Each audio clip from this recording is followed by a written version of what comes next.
Kasamak DJ, so reported cases.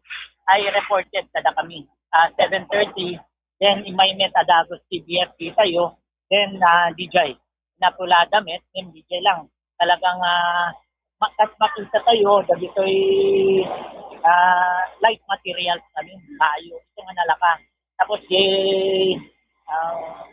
uh, lako dapat, dagitoy flammable. Ito nga ang tatoy.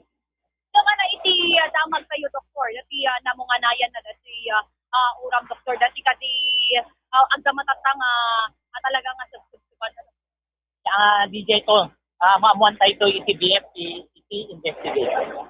Awan matigiti nirespondean tayo kung mga doktor nga nasugsugatan, dati pa lang awan met, ikata tayo, ilang met, itatay, medyo bimara lang gero pa na, so nga in-applyan tayo laing met iti ointment, yan DJ nadunor nga BFP tayo ti ima na. Dapat yan doktor iti nadunor nga BFP tayo. When nadunor ti ima na, DJ finger na nadunor.